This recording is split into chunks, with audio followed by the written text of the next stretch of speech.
चलिए अगला हेडिंग हम लोग पढ़ेंगे उत्तल दर्पण में प्रतिबिंब का बनना।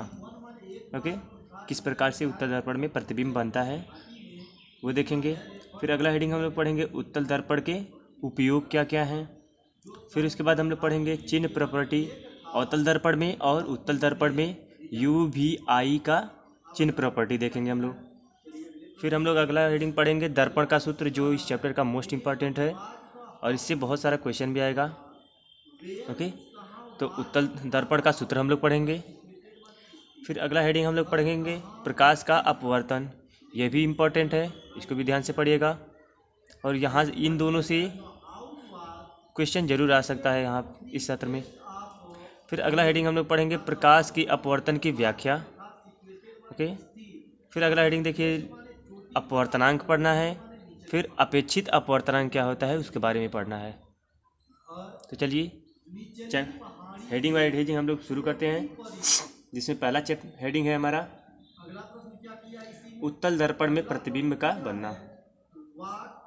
एक एक हेडिंग बहुत अच्छे तरीके से पढ़ेंगे। उत्तल दर्पण में प्रतिबिंब बनना। ओके,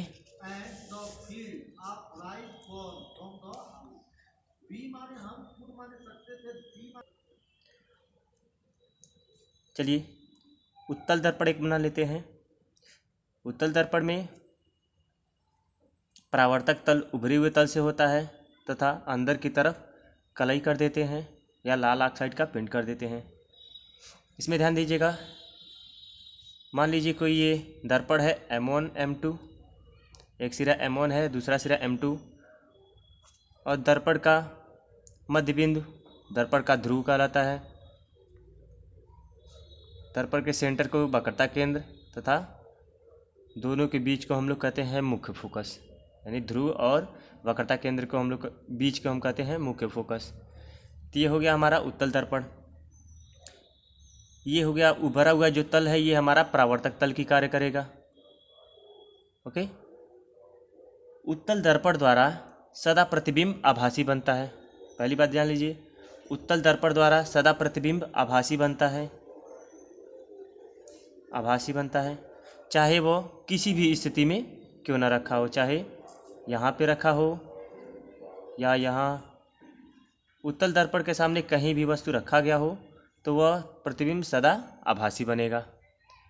तथा दूसरी बात, उत्तल दर्पण द्वारा प्रतिबिंब सीधा बनता है, सीधा बनता है तथा वस्तु से छोटा बनता है, छोटा बनता है। ज़्यादातर करके उत्तल दर्पण द्वारा प्रतिबिंब छोटा बनता है। चलिए आगे जान लेते हैं हम लोग उत्तल दर्पण में प्रतिबिंब कैसे बनाएंगे। इसके लिए दो बातें, जैसे अवतल दर्पण में हम लोग किए थे कि अवतल दर्पण में मुख्य अक्ष के समांतर आने वाली प्रकाश की किरण दर्पण से परावर्तन के पश्चात मुख्य फोकस से होकर जाती है। सेम इसमें भी वही प्रक्रिया करेंगे जिसमें पहला दिया होगा। इसके किरण के बारे में जान लेते हैं। अगर उत्तल दर्पण के सामने कोई किरण आ रही है मुख्य अक्ष के समांतर, तो परावर्तन के पश्चात, अगर मुख्य अक्ष के समांतर आ रही है कोई किरण तो परावर्तन के पश्चात वह मुख्य फोकस से होकर जाती हुई प्रतीत होगी। जैसे यहाँ पे ये लीजिए, ये मुख्य फोकस और ये वक्रता केंद्र है। तो अगर उत्तल दर्पण में मुख्य अक्ष के समांतर कोई प्रकाश की किरण आ रही है तो परावर्तन के पश्चात वह मुख्य फोकस से आती हुई प्रतीत होगी। यहाँ से ये टकराकर प्रकाश इधर निकल जाएगी, लेकिन ये मुख्य फोकस से आती हुई प्रतीत होगी। दूसरी बात, अगर कोई उत्तल दर्पण में प्रकाश वक्रता केंद्र की तरफ आपतित होती है तो परावर्तन के पश्चात वह पुनः उसी दिशा में वापस चली जाती है। जैसे अगर यहाँ पे ये उत्तल दर्पण है अगर यहाँ पे मुख्य फोकस है और ये वक्रता केंद्र मान लीजिए। अगर कोई प्रकाश की किरण वक्रता केंद्र की तरफ आपतित होती है तो वह पुनः दर्पण से परावर्तन के पश्चात उसी दिशा में वापस चली जाती है।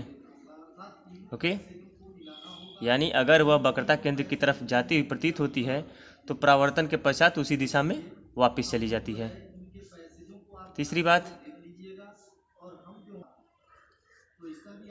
इन दोनों स्थिति में हमें ये प्रतीत होता है, केवल ध्यान दीजिएगा, इन दोनों स्थिति में हमें केवल ये प्रतीत होता है कि या तो वो सीप से जा रही है और या तो वह मुख्य फोकस से जा रही है। ओके, इन्हीं दो किरणों का हम लोग प्रयोग करते हैं। तो चलिए तालिका बना लेते हैं हम लोग। उत्तल दर्पण के लिए प्रतिबिंबों की स्थिति, प्रकृति तथा उनके साइज के, यानी लिख लीजिएगा उत्तल दर्पण में बने प्रतिबिंबों के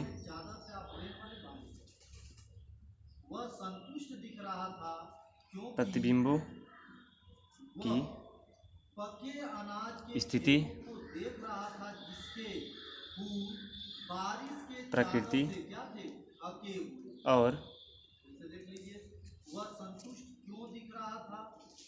उनके आकार। तालिका बना लेते हैं जिसमें पहला लिखेंगे हम लोग वस्तु की स्थिति,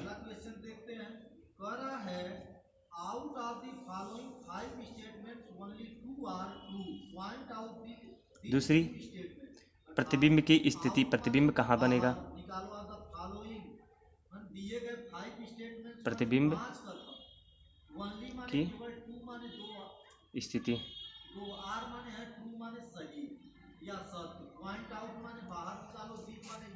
अगला हेडिंग, अगला लिख लेंगे इसमें हम लोग प्रतिबिंब का प्रकृति।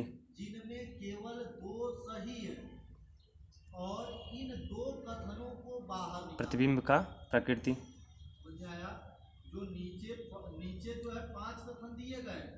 आकार लिख लेंगे हम लोग, इतना तालिका में लिख लेंगे। इसके बाद देखेंगे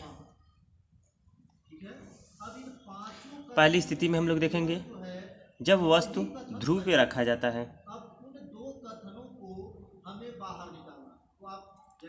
ध्रुव पर रखा जाता है, यानी जब उत्तल दर्पण में वस्तु को ध्रुव पे रखा जाता है तो प्रतिबिंब की स्थिति क्या होती है।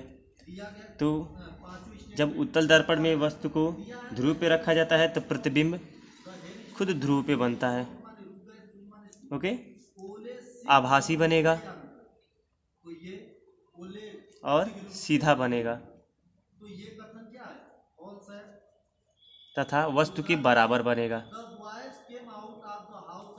ये केवल एक ही हेडिंग है जिसमें वस्तु के बराबर बनते हैं, नहीं तो हमेशा वस्तु से छोटा बनेगा, चाहे दर्पण के कहीं भी किसी भी पोजीशन पे रखा गया हो। दूसरी स्थिति जान लेते हैं, यदि दर्पण के ध्रुव तथा अनंत के बीच रखा है, यानी कहीं वस्तु इधर कहीं रखा गया हो, दर्पण के ध्रुव से लेकर अनंत के बीच, मान लीजिए अनंत यहाँ पे कहीं है, तो इनके बीच में अगर कहीं रखा गया है तो दर्पण प्रतिबिंब कहाँ बनता है, यानी P व अनंत के बीच, अनंत के बीच जब वस्तु रखा हो तो प्रतिबिंब दर्पण के पीछे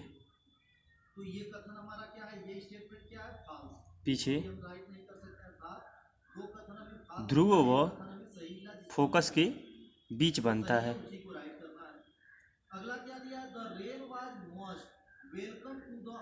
ओके, यहाँ भी आभासी बनेगा तथा वस्तु से तथा सीधा बनेगा। प्रत्येक स्थिति के लिए आभासी और सीधा बनेगा, लेकिन आकार में परिवर्तन होता है केवल, यानी प्रतिबिंब के आकार में परिवर्तन होता है। यहाँ पे छोटा हो जाएगा आकार इसका। अगली स्थिति, अगर वस्तु अनंत पे रखा गया हो, यह अगर वस्तु अनंत पे रखा गया कहीं यहाँ पे, तो प्रतिबिंब दर्पण के पीछे इसमें भी बनेगा, दर्पण के पीछे मुख्य फोकस पर। ओके, और यहाँ भी लिखेंगे आभासी बनेगा और सीधा बनेगा। यहाँ पे बहुत छोटा हो जाएगा, ये बहुत छोटा प्रतिबिंब बनेगा।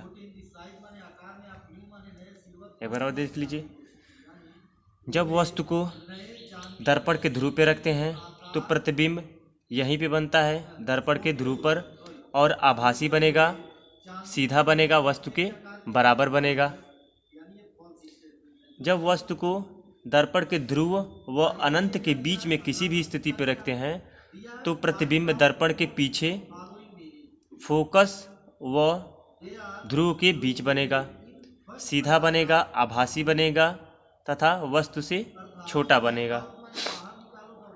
अगली स्थिति, जब वस्तु कहीं बहुत दूर हो, यानी अनंत पे मान लिया जाए, जब वस्तु अनंत पे हो तो वस्तु का प्रतिबिंब दर्पण के पीछे मुख्य फोकस पे बनेगा, वस्तु से बहुत छोटा बनेगा ये प्रतिबिंब। ओके, तथा सीधा बनेगा और आभासी बनेगा। ये तीन स्थिति है दर्पण के लिए। इसका हमें चित्र नहीं बनाना है, केवल इसे याद कर लेना है। तो ये आप लोग लिख लीजिएगा और इसे याद कर लीजिएगा। ओके,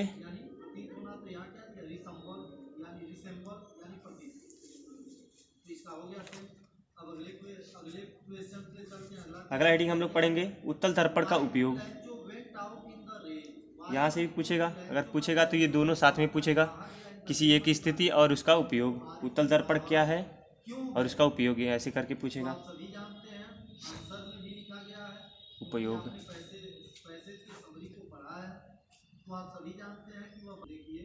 उत्तल दर्पण का उपयोग स्कूटर, मोटरसाइकिल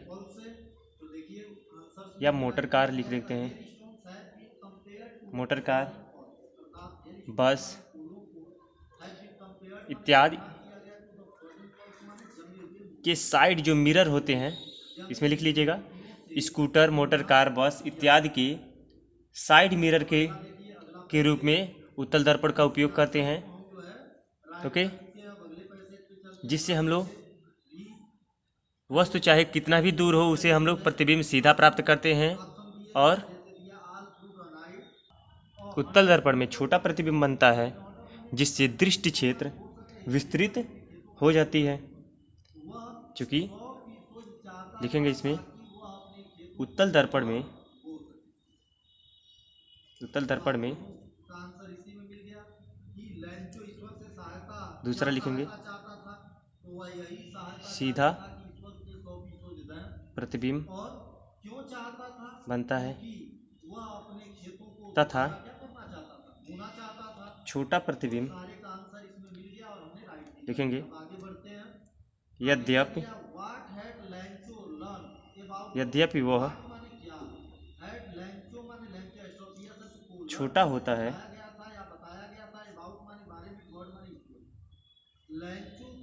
लेकिन इनका दृष्टि क्षेत्र विस्तृत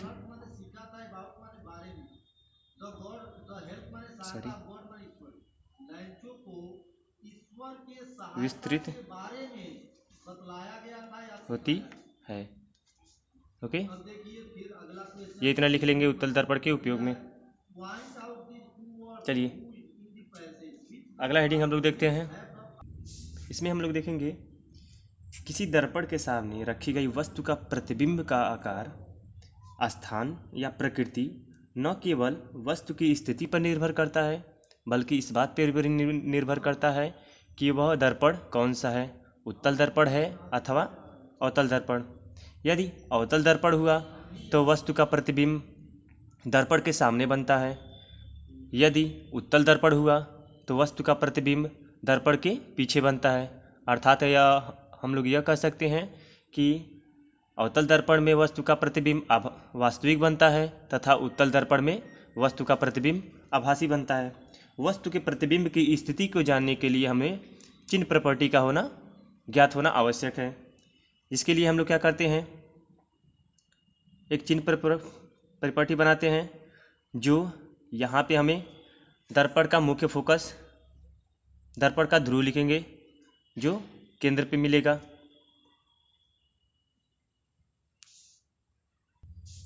मान लीजिए दर्पण बना दे रहे हैं, एक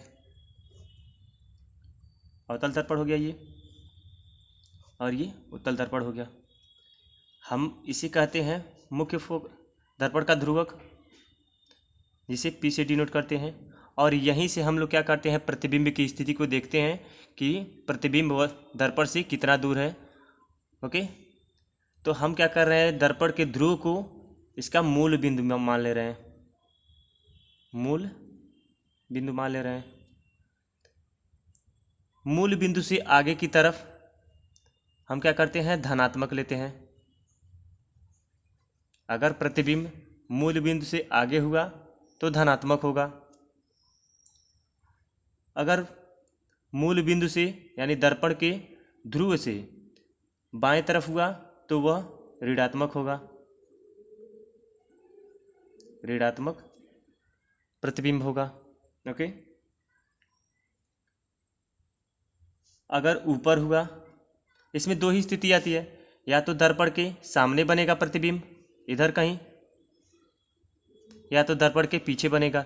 तो केवल हमें दो स्थिति जानना है, यानी यदि दर्पण के सामने हुआ इधर कहीं तो वह धनात्मक होगा, या दर्पण के बाईं तरफ हुआ तो वह ऋणात्मक होगा। अब इसमें कुछ बिंदु लिख लेते हैं, जैसे दर्पण के मुख्य अक्ष को निर्देशांक x अक्ष माना जाता है। ओके, तथा इसमें लिखेंगे सभी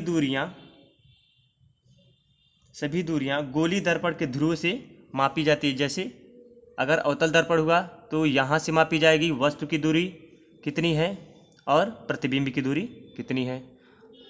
अगर उत्तल दर्पण हुआ तब भी प्रतिबिंब की दूरी दर्पण के ध्रुव से मापी जाएगी। तो इसमें पहला दिया हेडिंग, पहला लिख लीजिएगा, इसमें सभी दूरियां गोली दर्पण के ध्रुव से मापी जाती है।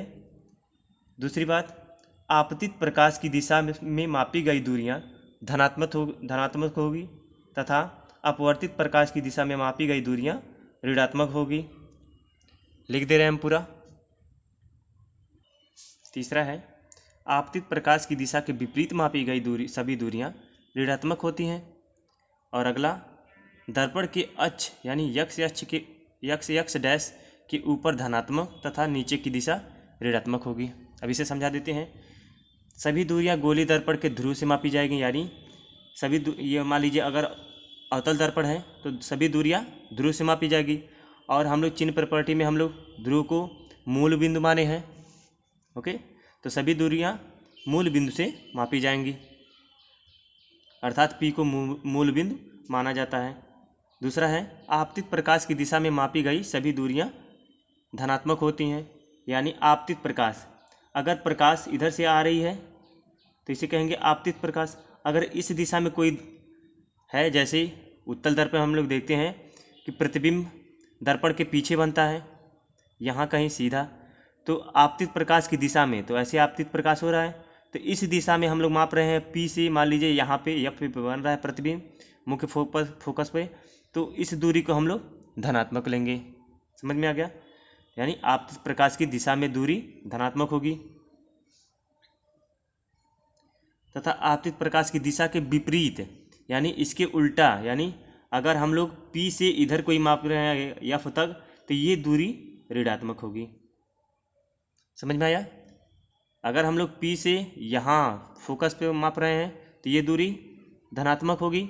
और अवतल दर्पण में पी से एफ के बीच की दूरी ऋणात्मक होगी। यही दोनों बातें ये कही गई हैं। अगला कहा गया दर्पण के अक्ष, यानी ये अक्ष है यक्स यक्स डैश, अगर इसके ऊपर बनता है तो धनात्मक और अगर इसके नीचे बनता है तो ऋणात्मक प्रतिबिंब, ऋणात्मक चिन्ह होगा। ओके, लिख लीजिएगा इसे। यहाँ से हम लोग एक बात और कर सकते हैं कि अवतल दर्पण की वक्रता त्रिज्या तथा फोकस दूरी ऋणात्मक होगी। ओके, यानी अवतल दर्पण की वक्रता त्रिज्या और फोकस दूरी ऋणात्मक होगी, क्योंकि यहाँ से मूल बिंदु से विपरीत दिशा में मापी जा रही है। और उत्तल दर्पण की वक्रता त्रिज्या तथा फोकस दूरी धनात्मक होगी, क्योंकि यहाँ पे मूल बिंदु से दाहिने तरफ मापा जा रहा है और यहाँ पे मूल बिंदु से बाएं की तरफ मापा जा रहा है। तो यहाँ पे लिख लीजिएगा एक पॉइंट में करके, अवतल दर्पण की वक्रता त्रिज्या यानी आर, जो रेडियस होगा, रेडियस के बराबर होगा आर, तथा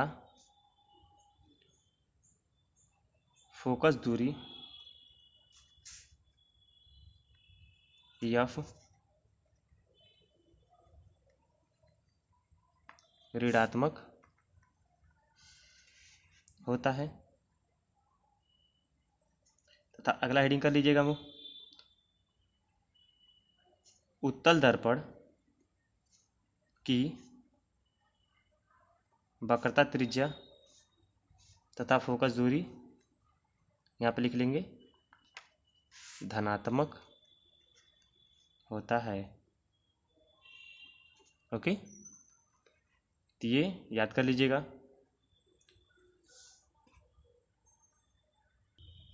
अगला हेडिंग है हमारा दर्पण का सूत्र। दर्पण के सूत्र के लिए हमें दर्पण का सूत्र के निगमन नहीं करना है, यह सिलेबस से हटा दिया गया है। इसका निगमन नहीं करना है, केवल हमें दर्पण का सूत्र लिखना है तथा उस पर इबारती प्रश्न लगाना है। ध्यान दीजिएगा, यहाँ से इबारती प्रश्न आएगा तो हमें दर्पण का सूत्र लिखना है।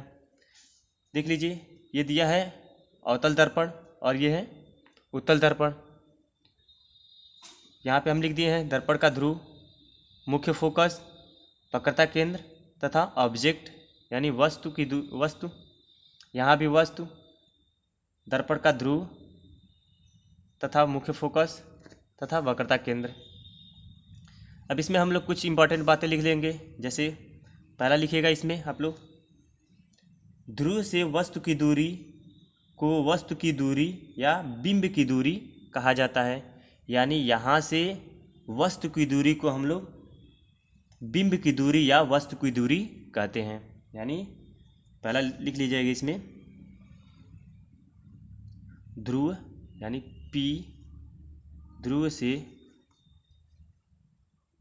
वस्तु O, ये दूरी है, ये दूरी वस्तु की दूरी कहलाती है। तो इसी को लिखना है, वस्तु O की दूरी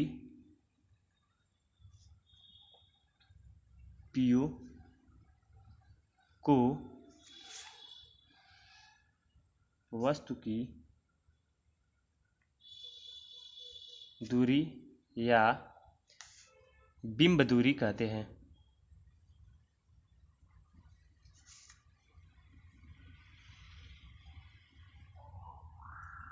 ओके, जिसे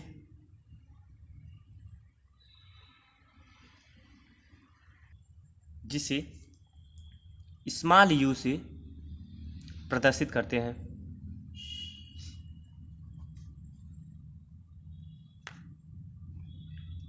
ओके, तो ये दूरी हो गई हमारी स्मॉल u। P से O के बीच की दूरी यानी PO को हम लोग कहेंगे वस्तु की दूरी या बिंब की दूरी, जिसे हम लोग स्मॉल u से प्रदर्शित करेंगे। इसी तरह दूसरा लिखिएगा आप लोग, ध्रुव से प्रतिबिंब I की दूरी, अगर मान लीजिए वस्तु यहाँ पे है तो प्रतिबिंब यहाँ पे कहीं बनेगा, यानी ध्रुव से प्रतिबिंब I की दूरी PI को, ये हो जाएगा PI, पी को प्रतिबिंब की दूरी कहते हैं और इसे हम लोग कुछ v से i तक की दूरी, इसे हम लोग v से प्रदर्शित करते हैं। तो दूसरा लिख लीजिएगा, ध्रुव से प्रतिबिंब i की दूरी को प्रतिबिंब दूरी कहते हैं और इसे स्मॉल v से प्रदर्शित करते हैं। तीसरा पॉइंट करके आप लोग लिखिएगा, ध्रुव P से फोकस F के बीच की दूरी को दर्पण का फोकस दूरी कहते हैं। ओके, यानी PF को फोकस दूरी कहते हैं। ऐसे लिख दे रहे हैं पूरा। ओके, जैसे ध्रुव P से दर्पण के फोकस की दूरी को फोकस दूरी कहते हैं और इसे स्मॉल f से प्रदर्शित करते हैं, यानी P से F के बीच की दूरी स्मॉल f हो गया। इधर भी उत्तल दर्पण में भी वैसे ही करेंगे। P से वस्तु की दूरी स्मॉल u और P से I के बीच की दूरी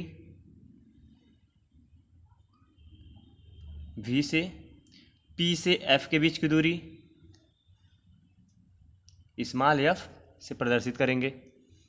अगला हेडिंग लिखिएगा, अगला पॉइंट, ध्रुव P से दर्पण के वक्रता केंद्र की दूरी को वक्रता त्रिज्या कहते हैं और इसे कैपिटल R से प्रदर्शित करते हैं, यानी P से C के बीच की दूरी को हम लोग कैपिटल R से जानेंगे।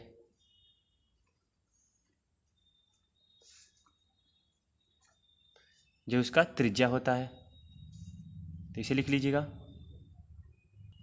ये चारों पॉइंट हो गया। एक बार पुनः बता देते हैं, P से वस्तु की स्थिति यानी O के बीच की दूरी को हम लोग स्मॉल u से प्रदर्शित करेंगे।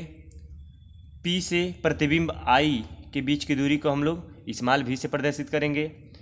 P से F के बीच की दूरी को हम लोग स्मॉल f से प्रदर्शित करेंगे और इसे कहते हैं फोकस दूरी। यहाँ से ये हो गया प्रतिबिंब की दूरी और ये वस्तु की दूरी।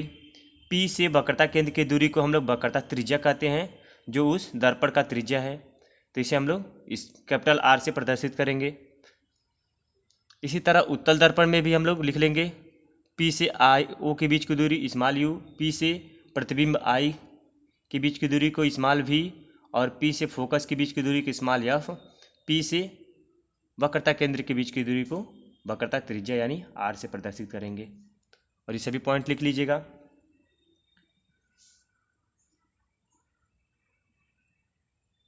अब आगे V U और F में संबंध।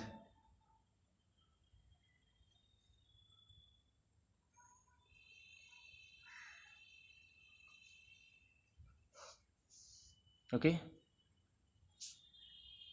तो यहाँ से हम लोग लिख सकते हैं 1/V plus 1/U equal to 1/F। Okay, और यही हमारा है दर्पण का सूत्र। इसका निगमन नहीं करना है, केवल हमें इसके सूत्र पे न्यूमेरिकल वैल्यू सॉल्व करना है। इसका निगमन सिलेबस से हटा दिया गया है, यानी गोली दर्पण की वस्तु की दूरी u तथा प्रतिबिंब की दूरी v और मुख्य फोकस f के बीच में संबंध 1/v plus 1/u equal to 1/f होता है, जिसे दर्पण का सूत्र कहा जाता है। ओके, इसे याद कर लीजिएगा, बहुत ही इम्पोर्टेंट है ये।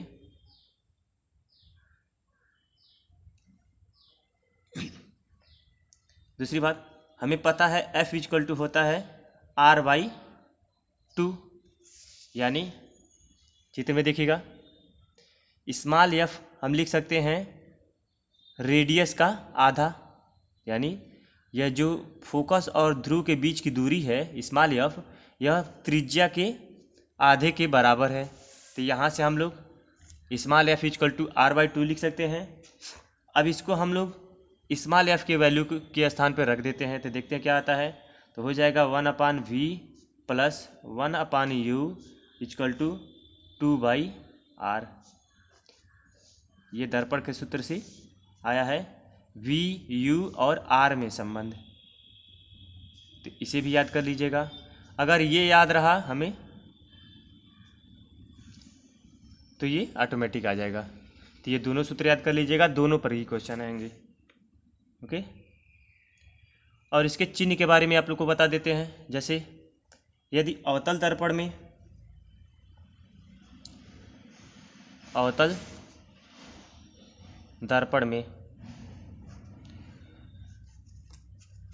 में ध्यान से देखिएगा, P से अवतल दर्पण में वस्तु किधर है, बाईं तरफ है। तो P को अगर मूल बिंदु मान लिया जाए, तो बाईं तरफ जाने पे हमेशा ऋणात्मक आएगा, यानी U की वैल्यू इसमें क्या हो जाएगा, U की वैल्यू ऋणात्मक हो जाएगी। पुनः देखिएगा, P से प्रतिबिंब I के बीच की दूरी, ये भी दर्पण से बाईं तरफ है, यानी मूल बिंदु से ये भी बाईं तरफ है, तो वो भी क्या हो जाएगा, ऋणात्मक हो जाएगा। यानी स्मॉल v को हम लोग भी ऋणात्मक लिखेंगे, स्मॉल v की दूरी ऋणात्मक हो जाएगी। तथा अगला देखिएगा, P से फोकस के बीच की दूरी जो f है, वो भी मूल बिंदु से बाईं तरफ है। अगर ये मूल बिंदु है तो इसके बाईं तरफ तीनों स्थिति है, तो स्मॉल f भी हमारा क्या हो जाएगा, ऋणात्मक हो जाएगा। उत्तल दर्पण में देखा जाए, उत्तल दर्पण में, तो उत्तल दर्पण में ध्यान से देखिएगा, P से O के बीच की, यानी वस्तु के बीच की दूरी बाईं तरफ है, तो U हमारा ऋणात्मक हो जाएगा, U हमारा हमेशा ऋणात्मक होगा। तथा पुनः देखिएगा, P से प्रतिबिंब I के बीच की दूरी दर्पण से दाहिने तरफ है, यानी मूल बिंदु से दाहिने तरफ हो रहा है ये, तो इधर धनात्मक होगा। तो यानी V हमारा धनात्मक हो जाएगा। इसी तरह दर्पण के ध्रुव और F के बीच की दूरी दर्पण के दूसरी तरफ यानी दाहिने तरफ है, और वो F है, तो ये भी धनात्मक होगा। यानी V और F उत्तल दर्पण में धनात्मक होगा और U ऋणात्मक होगा। V क्या हो जाएगा, धनात्मक हो जाएगा, और स्मॉल f भी धनात्मक हो जाएगा। तो ये बातें इम्पॉर्टेंट हैं जो हर क्वेश्चन में उपयोग होगा, इसका ध्यान दे आप लोग याद कर लीजिएगा। इसी में एक छोटा सा हेडिंग है, आवर्धन करके, आवर्धन है, ये सिलेबस से हटा दिया गया, बट इसको हम बता देते हैं। आवर्धन को हम लोग स्मॉल m से प्रदर्शित करते हैं, जो होता है -h/h। -h है प्रतिबिंब की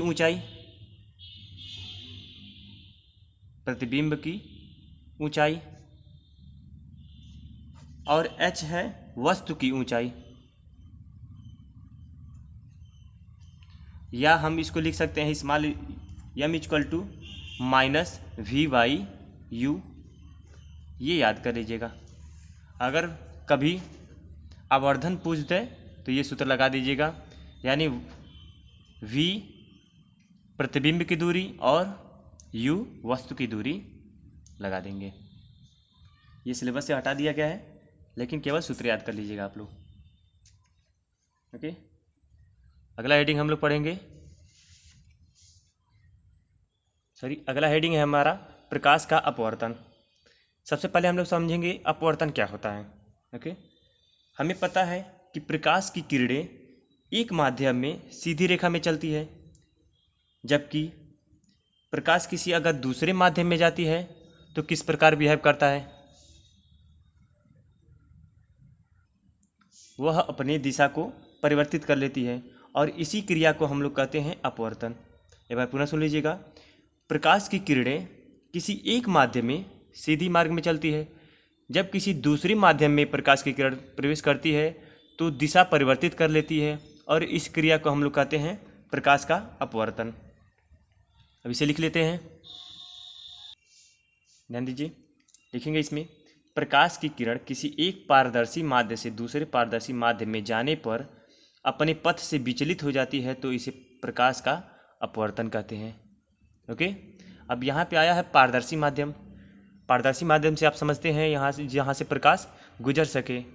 अगर कह दिया जाए कि कोई कांच का कोई ईंट का टुकड़ा है और वहाँ से प्रकाश पार कर सकती है तो नहीं, तो वहाँ से हम लोग माध्यम बदल जाएगा, वहाँ से माध्यम तो बदलेगा लेकिन प्रकाश उसमें प्रवेश नहीं कर पाएगा। तो वह पारदर्शी माध्यम होना चाहिए जिसमें प्रकाश अंदर जा सके। ओके, तो ये लिख लीजिएगा, प्रकाश की किरण किसी एक पारदर्शी माध्यम से दूसरे पारदर्शी माध्यम में जाने पर अपने पथ से विचलित हो जाती है तो इस क्रिया को या इसे प्रकाश का अपवर्तन कहते हैं। जैसे अगर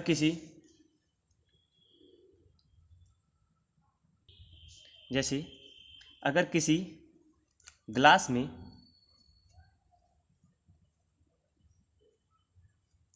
मान लीजिए ग्लास में जल भरा है और ऊपर से हम लोग क्या कर रहे हैं, टार्च बार रहे हैं। ओके, अगर हम प्रकाश को सीधे लाइट बारेंगे तो प्रकाश ये सीधी चली जाएगी। अगर हम लोग टार्च को कुछ तिरछा करके मारते हैं, ये जलाते हैं, ऐसे कुछ मान लीजिए,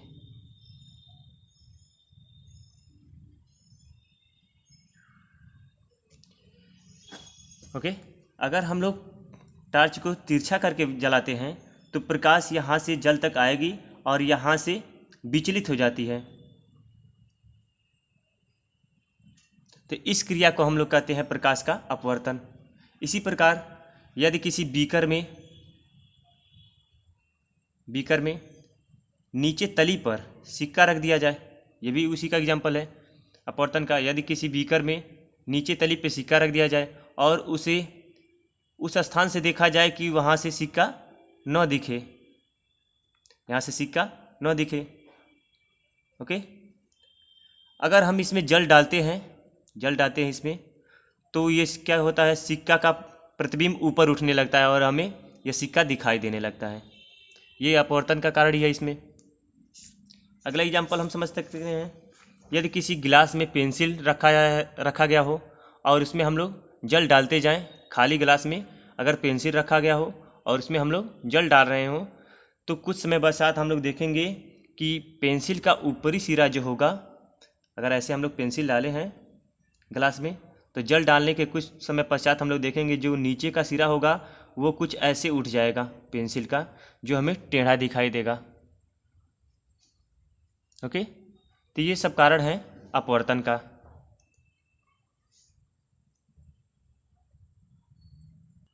अपवर्तन का और भी एग्जाम्पल है जो हम आगे जानेंगे, और ये क्या कारण है जो ऊपर उठ जाता है, इसके बारे में हम लोग विस्तृत जानकारी अभी ग्रहण करेंगे। ये अपवर्तन के नियम से अनुसार होता है।